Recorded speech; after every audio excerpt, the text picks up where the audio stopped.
as we are continuously learning fractions, right? Now this is one very important topic which is called as equivalent fractions.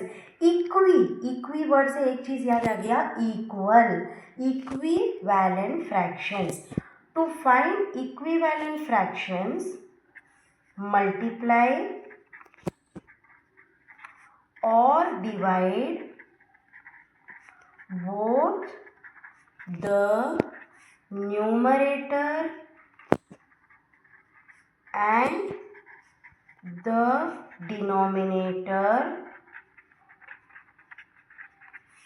of a fraction by the same non-zero integer. इसका मतलब क्या है? Let's see one example. जैसे 1/2 and teacher ने कहा right 3 equivalent fractions. Okay, अब हम कैसे करेंगे? Let's see the solution. 1/2 into 2. Why I have done? Definition देखना. To find equivalent fractions, multiply or divide both the numerator and the denominator by the same integer. इसलिए मैंने क्या किया? 3. So 2/4. Again write the same question. into 3. So 3/6. फिर से question लिखना. into 4 that is 4/8. So final answer कैसे लिखेंगे? Therefore 3 equivalent fractions are 2/4, 3/6 and 4/8.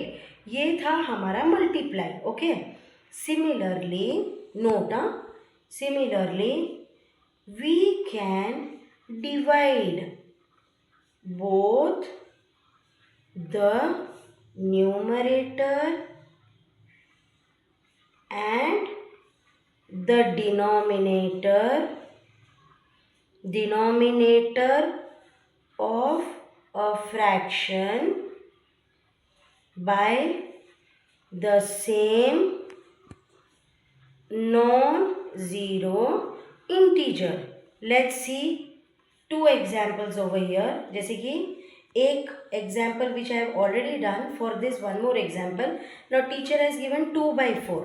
So solution हम कैसे find out करेंगे? For division 2/4, divide numerator and denominator by same table or same number. So your answer is what? 1/2. Take 6/12. Divide by 6. Divide by 6. Again your answer is 1/2. मतलब जो number से हम numerator को divide करते हैं वही number से हमको डिनोमिनेटर भी डिवाइड करना है. ऐसा नहीं कि न्यूमरेटर आपने 2 से डिवाइड किया और डिनोमिनेटर 3 से. That is not called as an equivalent fraction. Did you understand? So you can take one more examples. Equivalent fractions like write 3 equivalent fractions for 1/7. So this I hope you can do, and please let me know if you have any doubt. Thank you.